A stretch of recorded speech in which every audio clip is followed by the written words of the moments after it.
Coordinate geometry class 10th का जो बच्चों क्वेश्चन है आपका, ये काफ़ी इंपॉर्टेंट है और एग्जाम में भी अपियर होता है और काफ़ी सिंपल भी है। ठीक है, इसके कॉन्सेप्ट को हमें समझना है, काफ़ी इजी क्वेश्चन है। सो एक बार क्वेश्चन को रीड कर लेते हैं। So question is find the point on x axis which equidistance from 7,6 and -3,4।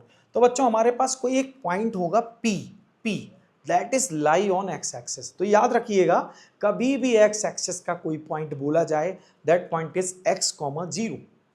X axis का कोई भी पॉइंट होगा बच्चों, क्या होगा, वो होगा x,0। तो सपोज करो कि P हमारे पास कोई पॉइंट है that is lie on x axis, so P is x,0। ठीक है, all points lie on x axis they are represented by x,0। So y axis पर जो पॉइंट मिलेंगे, the points on y axis are 0,y, y,0 नहीं, 0,y। सो बच्चों हमारे पास क्या मिलेगा, Px,0। तो ये हमारे पास जनरली ये पॉइंट मिल गया that is lie on x axis. अब इसमें एक बात कही गई है, AP and BP are equal. Why? Because it is given that P is equidistant from A and B। So बच्चों ये डिस्टेंस और ये डिस्टेंस दोनों इक्वल हो जाएंगी, इसका मतलब AP इक्वल BP। ठीक है, ये बात समझ में आ गई होगी। सो डिस्टेंस ऑफ AP और length of AP is called distance between AP। So बच्चों क्या करेंगे, first minus first, it means x-7 whole square plus second minus second 0-6 whole square. भाई फॉर्मूला तो हमारा क्या है, x2 minus x1 whole square plus y2 minus y1 whole square whole root.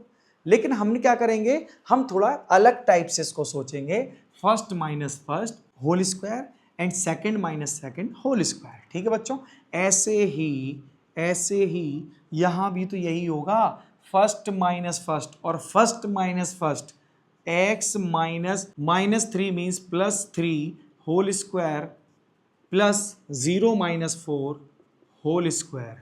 तो बच्चों एक बात ऑब्जर्व करें, दोनों side root, squaring on both side, so ये दोनों रूट क्या होंगे, कैंसिल आउट हो जाएंगे। So this is x-7 whole square plus -6 square what 36 is equal to x + 3 whole square plus -4 it means 16। ठीक है, -4 का स्क्वायर क्या होगा, 16। भाई इसको हम क्या करते हैं, आइडेंटिटी को खोल देते हैं, ओपन कर देते हैं, एक्सपेंड कर देते हैं।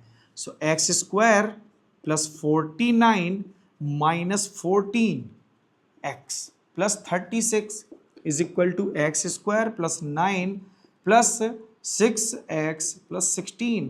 सो बच्चों देखो, ये एक्स स्क्वायर तो इस एक्स स्क्वायर को घायल कर देगा, कैंसिल आउट कर देगा, मार देगा, खत्म बात। इसके बाद देखो ये क्या लिखा हमारे पास, हम सारे x को जो है ना, जितने भी x हमें मिलेंगे सारे x को एक साइड कर लेंगे। ठीक है, we collect all x in one side. So -14x -6x। अच्छा, सिमिलरली ये सारे नंबर भी हम लेफ्ट साइड लेके जाएंगे। So this is 9 + 16 -49 -36। ये बात समझ में आ गई होगी। तो ये आ जाएगा बच्चों हमारे पास -20x इज इक्वल टू ये हो जाएगा 25 और ये हो जाएगा 6 9 15 एंड 4 3 7 7 1 8। ठीक है, सो 85 हो जाएगा ये हमारे पास। अब हम क्या करने जा रहे हैं, -20x इज इक्वल टू, बच्चों 25 सब्ट्रैक्ट करेंगे तो 60 ही तो मिलेगा, -60। So x is equal to -60 upon -20 कितना मिलेगा बच्चों, 3। x आ गया 3, 0 की वैल्यू तो खुद 0 होती है। सो बच्चों p is what, 3,0। So that coordinate is 3,0 which equidistant from a 7,6 and b -3,4। बच्चों आशा है कि इसका सॉल्यूशन आपको क्लियर हो गया होगा। अगर बच्चों आपको इसका सॉल्यूशन क्लियर हो गया है, कंसेप्ट क्लियर हो गया है, तो वीडियो को लाइक करें, साथ ही साथ मैथोग्राम CBSE से जरूर जुड़ जाएं, चैनल को सब्सक्राइब करें और बेल आइकन को भी दबाएं। Thank you.